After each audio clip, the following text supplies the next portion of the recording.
Sometimes you don't want a massive open world commitment or another competitive grind. You just want a good game to sink into when you're bored. Something that feels fresh, maybe a little different, and keeps your mind off everything else for a few hours. So today I've put together a list of 44 awesome games to play when you feel bored right now. It's a mix of new releases, underrated gems, and a few older titles that still hold up surprisingly well. No filler, no overhype, just solid games that are fun, interesting, and worth your time.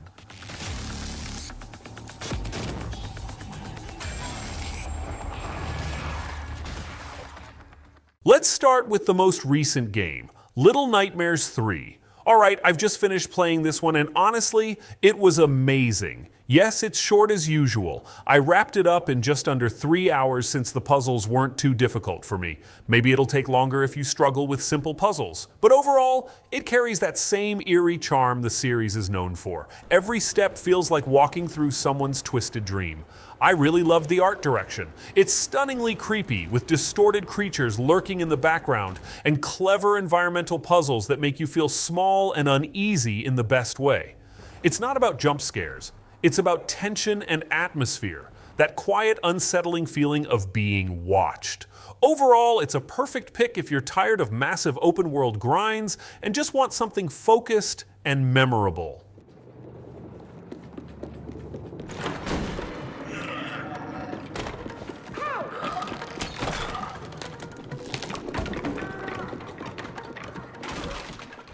Next, let's talk about Atlas Fallen. I think this game is very watchable and often fun, especially if you enjoy action RPGs where movement, build tweaking, and exploration are central. It's not a flawless gem, but it doesn't totally miss either. It's solid mid-tier, better than many generic RPGs, but not quite reaching the must-play level. If I were grading it for what it sets out to do, I'd give it something like a 7 out of 10. Enough charm and mechanical good stuff to make it worth your time, especially if you get it on sale or after patches/updates.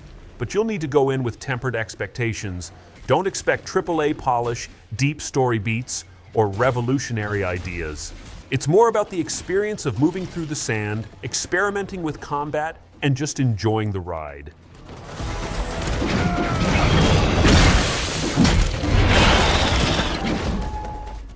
Next we have Avowed. In my opinion, Avowed is a very good RPG, though not a great one. It often delivers what promises it made. A solid world, good combat, enough depth to keep you engaged, particularly if you like tinkering with builds, exploring, and crazy magic combos. It's not perfect, and it doesn't hit legendary status, but it's very much worth playing, especially if you're willing to overlook or tolerate some of the more minor flaws. If I were scoring on a scale, I'd give it around 8 out of 10 in its current form, including patches. It gets more right than wrong, though it doesn't always reach the lofty heights of the best in the genre.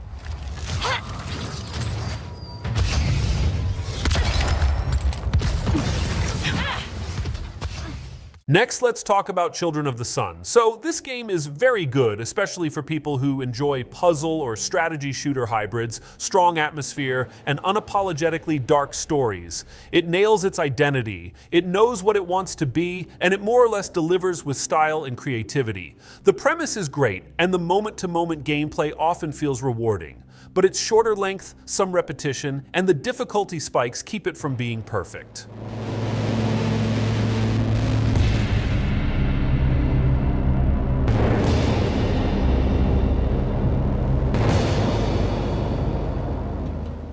And next is Far Cry Primal.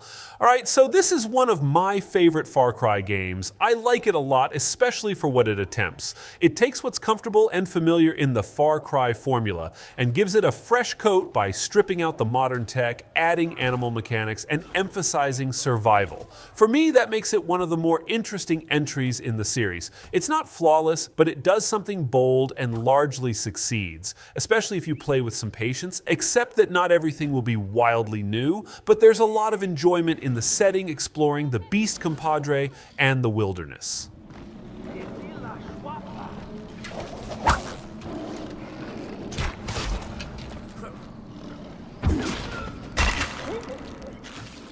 And next we have another recent game, Gears of War Reloaded. Honestly, I think this game is good, but not great, especially depending on what kind of player you are. For someone new to Gears or someone who never played the 2015 Remaster/Ultimate Edition, it's a strong way to experience one of the genre-defining third-person shooters. The core remains satisfying, and the visual/technical refresh helps bring it into the modern era. But if you're a longtime Gears fan who already knows the first game inside out, the improvements may feel incremental. You'll probably notice things that haven't changed or that got worse just as much as what did improve. For those folks, it might feel like nostalgia repackaged rather than a full remake with modern expectations met in all respects. Watch it!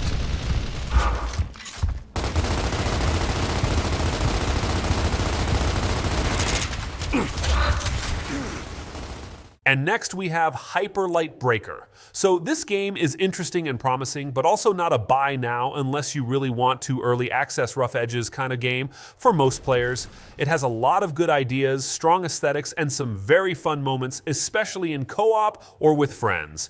But it hasn't yet delivered fully on its promise. The polish, clarity, balancing, content depth are still catching up. But if I were you, I'd consider. If you enjoy roguelikes/extraction runs, don't mind replaying, and tolerate rough patches/early builds, then it's worth trying, maybe at a discount. If you prefer polished, finished experiences, strong storytelling, or dislike games that are punishing with little explanation, it might be better to wait until more updates arrive, or until full release.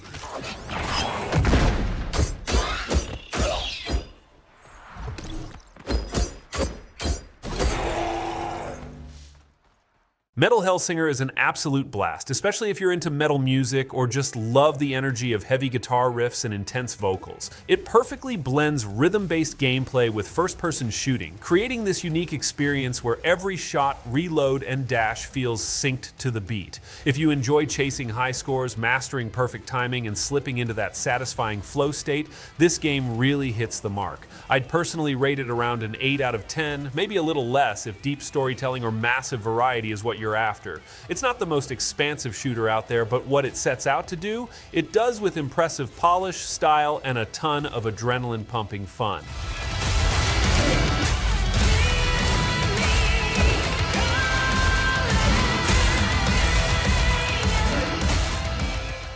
And next is Ryse Son of Rome. All right, on balance, this game is good. It's a game that excels in spectacle. Visuals, cinematic moments, the feel of being in fleshed-out Roman battles. But it becomes clear that much of the polish is surface. The deeper systems don't have the same level of complexity or variety. If I were to give it a score in 2025, knowing current standards and what people expect, I'd place it around 7 out of 10. For its price, especially when discounted, for what it offers, I think it's worth a play, particularly if you enjoy hack-and-slash action games and like cinematic flair.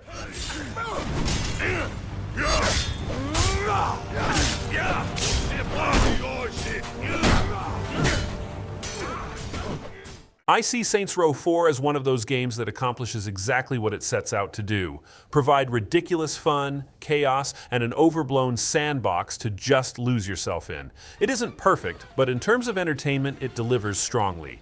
If I were grading it in 2025, I'd give it around 8 out of 10, especially if you enjoy open-world games with less focus on being serious and more on just letting loose. It's not going to wow you with narrative depth or high-end technical polish, but it more than makes up with style, laughs, and sheer spectacle.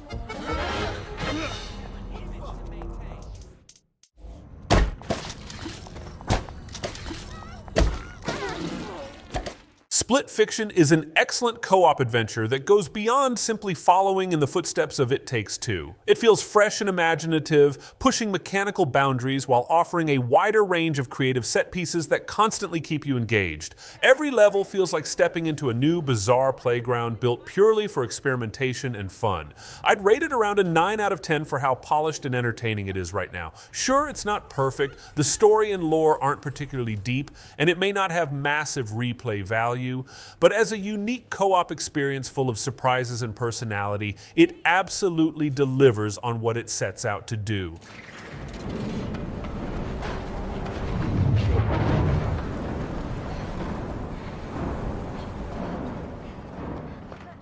And next we have a super enjoyable game, Stray. It's one of those rare indie games that manages to do so much with so little, built around a simple yet charming idea and brought to life through an atmospheric world that feels both lonely and beautiful. Playing as a stray cat exploring a decaying cyber city full of robots and hidden stories is such a unique experience, and the game captures it with heart and style. It doesn't try to compete with massive RPGs or complex narratives, but instead focuses on delivering an emotional, character-driven journey that feels personal and memorable. I'd easily give it a 9 out of 10. It's not flawless. The short runtime, limited challenge, and a few clunky controls hold it back, but it remains a touching, immersive adventure I'd recommend to almost anyone.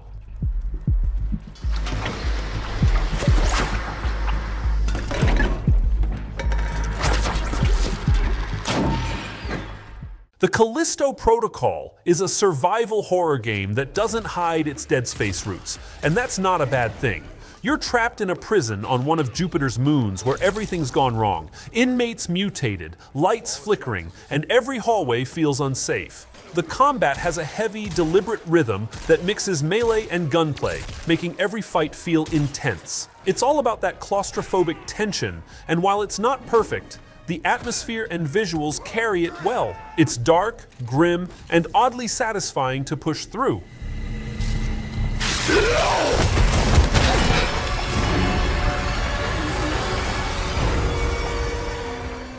The first, Berserker Khazan, looks like pure action power fantasy, but with enough style and world building to keep it interesting. You play as Khazan, a fallen hero seeking redemption, tearing through enemies with huge, heavy swings that feel brutal but controlled. The visuals lean into that anime-inspired energy, fast combos, flashy effects, and detailed character work. It's not pretending to be deep or philosophical. It just wants to make combat feel impactful and rewarding. Every fight feels like a statement, and that's what makes it fun.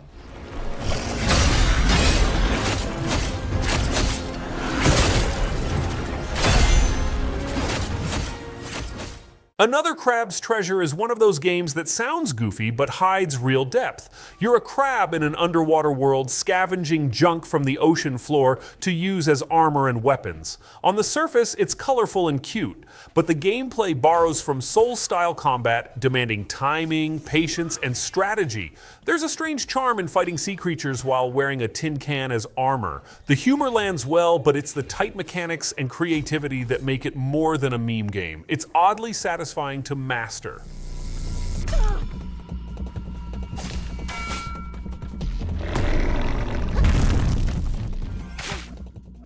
The Thuamaturge is a narrative-driven RPG set in early 20th century Warsaw, mixing grounded history with supernatural folklore. You play as a Thaumaturge, someone who can control mystical entities called saluters, and use them to solve problems, fight, or manipulate people. It's not your typical combat-heavy RPG. It leans more toward character interaction and moral choices that actually feel believable. The writing is sharp, and the mix of real-world culture with eerie spiritual elements gives it a unique tone. It's slow-paced, but in a way that lets you sink into its world.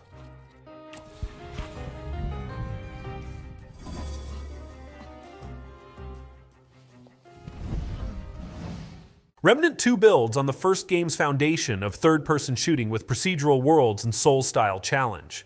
It's a mix of tight gunplay, creative enemy designs, and constant unpredictability. You never quite know what the next world will throw at you. The coup play really shines here, with builds that complement each other and bosses that require coordination. It's a game that rewards experimentation more than raw reflexes. You can tell every area was built to surprise you, and it makes replaying genuinely worthwhile.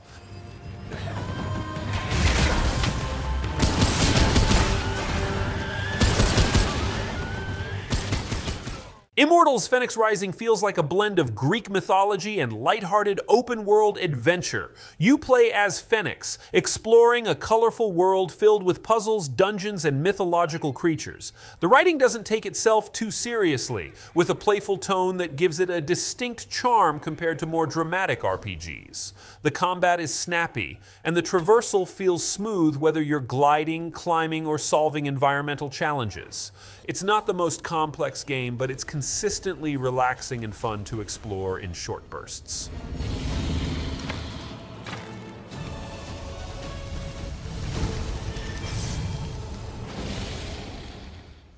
Control is one of those games that quietly pulls you in with its weirdness. You play as Jesse Faden, exploring the shifting halls of the Federal Bureau of Control, a brutalist building filled with supernatural phenomena. The story unfolds through cryptic notes and eerie encounters, but the real hook is the gameplay. The telekinetic powers make combat feel fluid and stylish without trying too hard. The world design is what sells it, though. Cold, mysterious, and strangely beautiful. It's a slow burn, but every new discovery feels earned.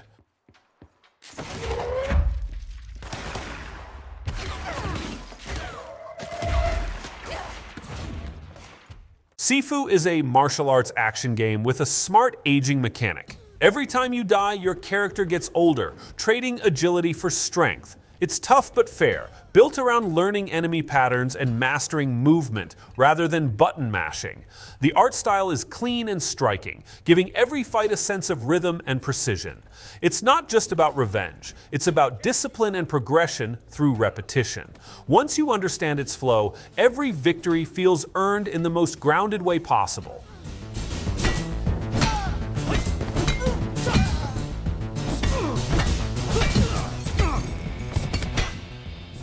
Banishers Ghosts of New Eden is a thoughtful action RPG about two ghost hunters dealing with loss, love, and moral choices in a haunted world. You switch between the living and the dead, using spiritual powers and grounded combat to handle both human and supernatural threats. It's slower than most action games, but that's part of the charm. It lets you absorb the atmosphere and care about the characters. The world feels heavy with emotion, and the dialogue actually feels human, not just filler between fights.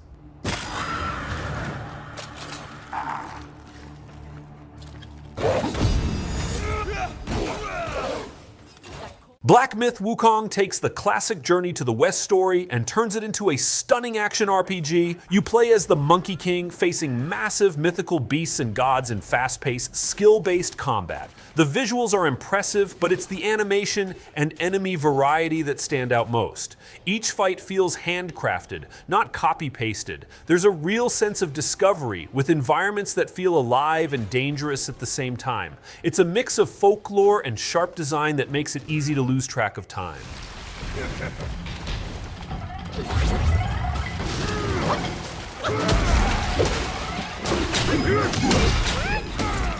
Bright Memory is a short but stylish first-person action game that feels like a tech demo turned into a real experience.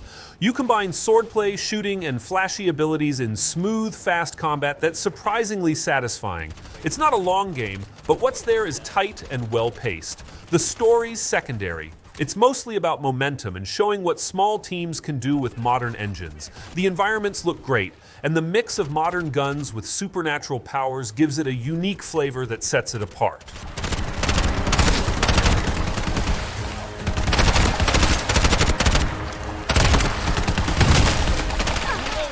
Brothers: A Tale of Two Sons is one of those games that doesn't say much but still hits hard. You control both brothers at once, solving puzzles and exploring a quiet, emotional journey through a fairy tale-like world. The control scheme itself becomes part of the storytelling, showing connection and dependence without using words. It's short and simple, but there's something pure about how it delivers its themes. The visuals and music carry a lot of weight, and it's the kind of game that lingers after you finish it. Anna, when hardy.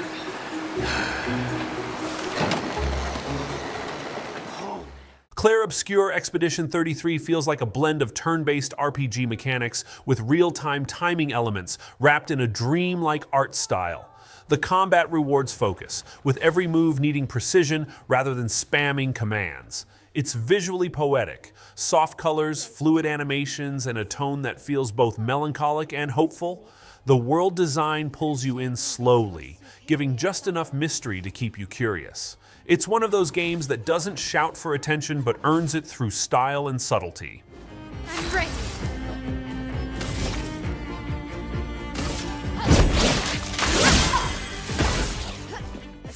Cronos: The New Dawn is a slower, more deliberate action RPG that mixes light puzzles with Souls-like combat.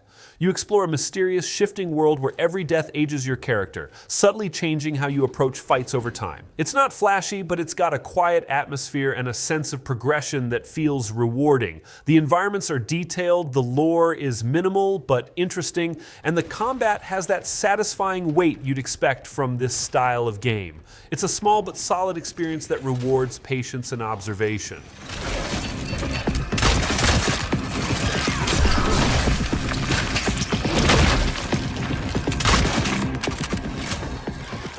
Death Stranding 2 continues Hideo Kojima's strange, meditative world of couriers and connections. You're back to crossing vast, desolate landscapes, only now the tone feels even more introspective. It's a mix of cinematic storytelling, delivery mechanics, and environmental survival. But the presentation keeps it oddly captivating. The terrain and music do most of the talking, and that's what makes it feel different from anything else. It's a game that values rhythm over speed. Every step, every delivery, and every silence means something.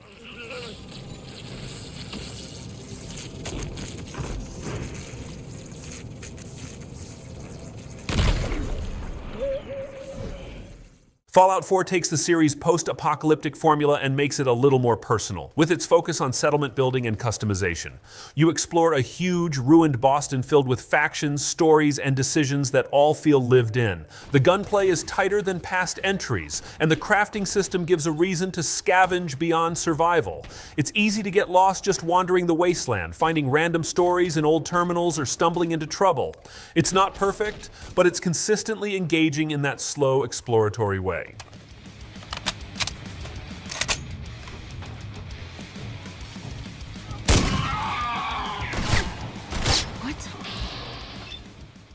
Hitman Absolution shifts a bit from the open-ended sandboxes of older entries to something more linear but still stylish.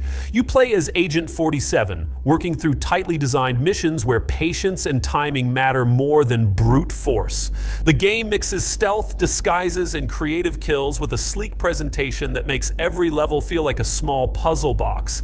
It's not the biggest entry in the series, but it's still satisfying in that observe, plan, execute rhythm. It's quiet, deliberate, and rewarding when you get things just right. What? You're kidding. Wait, are you sure? It's not prostate cancer. Hogwarts Legacy is a dream come true for anyone who's ever wanted to explore the wizarding world freely. You play as a student in the late 1800s, attending classes, learning spells, and exploring the castle and its surroundings. The world feels packed with detail, moving staircases, secret rooms, and plenty of side activities to lose time in. The combat system's simple but fun, letting you mix magic creatively. It's one of those games where you don't rush the story. You just enjoy wandering and soaking in the atmosphere. Shark magic, eh? Careful, this one makes a punch. Can't petrify us all, you know. Accio. Indiana Jones and the Great Circle brings back that classic adventure feel with a mix of puzzle solving, exploration, and cinematic storytelling. You play as Indy on a globe-trotting journey that feels grounded but still exciting, full of ancient mysteries and clever dialogue. The first-person perspective adds a fresh twist, especially in how you interact with environments and uncover secrets. It's not overloaded with combat, which actually works in its favor. It lets you enjoy the pacing, the atmosphere, and the charm that makes Indiana Jones' story so timeless.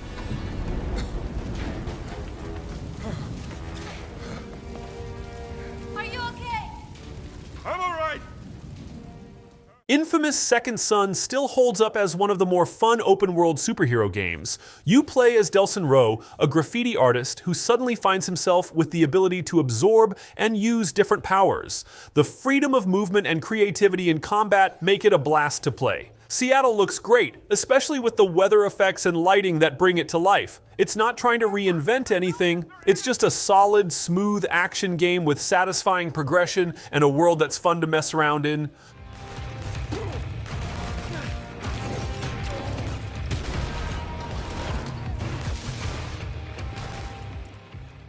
It Takes Two is one of the best co-op experiences you can have, whether you're playing with a friend or someone new to gaming.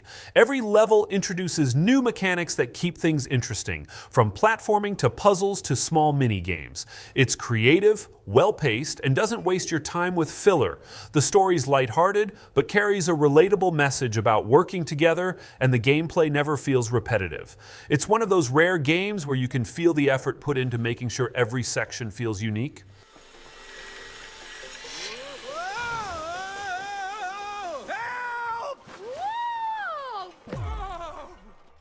Just Cause 3 is pure sandbox fun. Big explosions, wild stunts, and freedom to do pretty much whatever you want. You play as Rico Rodriguez, a man who seems allergic to gravity, gliding and grappling across an entire Mediterranean island while toppling a dictator's regime. It's not deep or emotional, it's just entertaining. The mechanics encourage creativity, whether you're chaining vehicles together or skydiving into chaos. It's the kind of game you play when you just want to mess around and watch things unfold in the most absurd ways.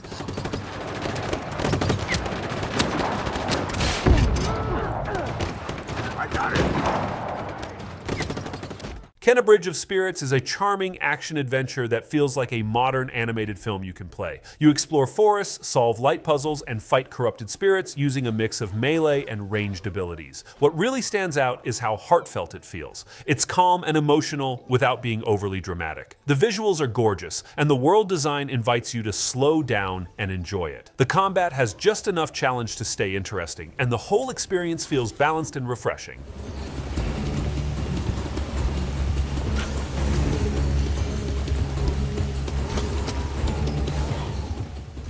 Ghostrunner 2 is all about precision and momentum. You're a cybernetic ninja running, sliding, and slicing your way through a neon-drenched dystopia where one wrong move can get you killed. The controls are tight and responsive, making it satisfying to chain wall runs, grapples, and kills in one smooth flow. It builds perfectly on the first game, adding new combat tools and even motorcycle sections that feel surprisingly good. It's one of those games that demands focus but rewards you with that great sense of rhythm once everything clicks. Signal. Correct. Takes a thief to catch a thief. Or something like that. Smart. Of course it is. Now, give me the access check. Lost Records feels like a spiritual successor to Life is Strange. A story-driven adventure about friendship, time, and memories, but more grounded in tone.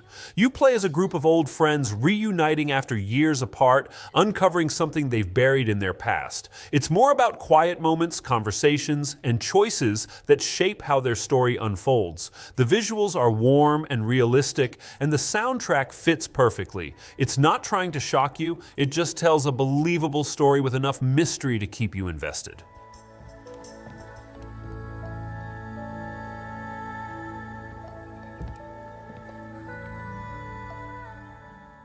Prey is one of those immersive sims that rewards curiosity more than anything else.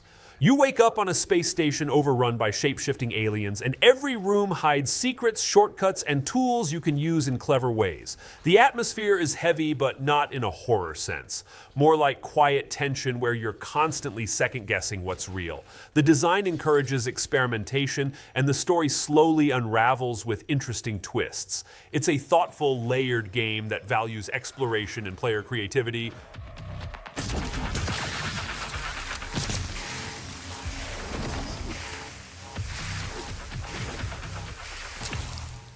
Prototype drops you in an open-world New York as Alex Mercer, a man with shape-shifting abilities and a lot of questions. You can run up buildings, glide across rooftops, and turn your arms into weapons mid-fight. It's pure chaos in the best way. The movement feels fast and fluid, and the combat gives you plenty of freedom to experiment. It's not the most polished game, but the sheer power fantasy of tearing through soldiers and monsters alike still holds up. It's messy fun that never overstays its welcome. Confirmed. Wait for the strike team. This is Tornado Element requesting strike package to our coordinates ASAP. On to your tracking ground. Rage 2 is an open-world shooter that focuses on movement and flashy combat more than story. It's colorful, fast, and doesn't waste time setting up long exposition. You get powerful abilities, crazy weapons, and vehicles that make exploring the wasteland fun on its own. The gunplay feels tight, especially when you start chaining abilities together for fluid fights. It's the kind of game that's great to pick up when you just want something energetic and easy to dive into for a few hours.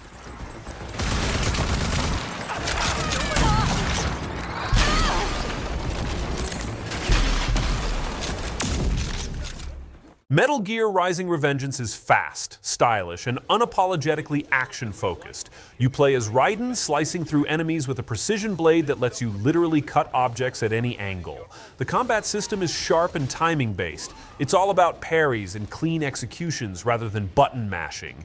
The story's over the top, but the gameplay holds it together with a strong flow that keeps fights engaging. It's the kind of game that feels satisfying once you master its rhythm. Simple but surprisingly rewarding.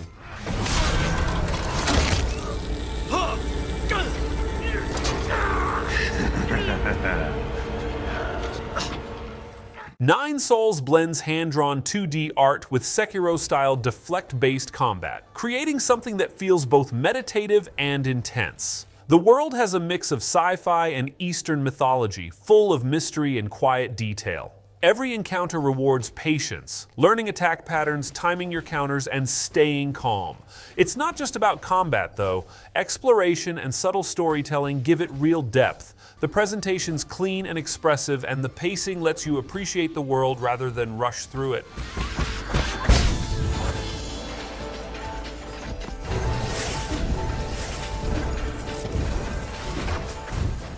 Second last game on today's list is Uncharted 4: A Thief's End. Alright, so I think this game stands as one of the best examples of cinematic adventure gaming done right. It takes everything that defined the Uncharted series, tight action, grand set pieces, witty writing, and refines it into something more mature and emotionally grounded. The visuals still hold up incredibly well, and the attention to detail in both the world and character performances adds a real sense of weight to Nathan Drake's final journey.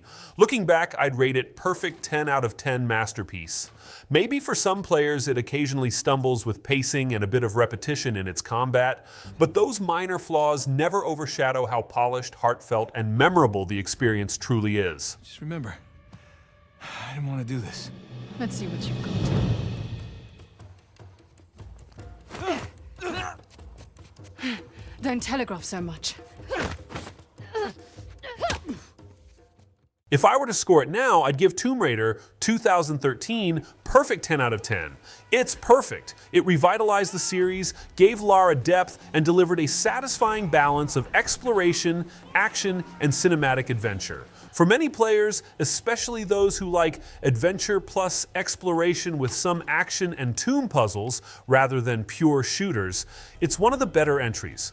It was a turning point for the series. It rebooted the series with a grounded approach, showing Lara Croft at the start of her journey. You explore a mysterious island, scavenging, fighting, and learning to survive. The mix of stealth, action, and light exploration works well, and the progression feels satisfying as Lara becomes stronger. The tone stays serious without feeling forced, and the world design balances tension with beauty. It's focused, polished, and still one of the better examples of how to modernize a classic adventure series without losing its identity. Oh God.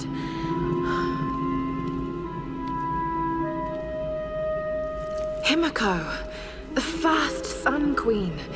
This is Yamatai. And that wraps up the list. If you found a new favorite from this list, drop it in the comments. And as always, thanks for watching.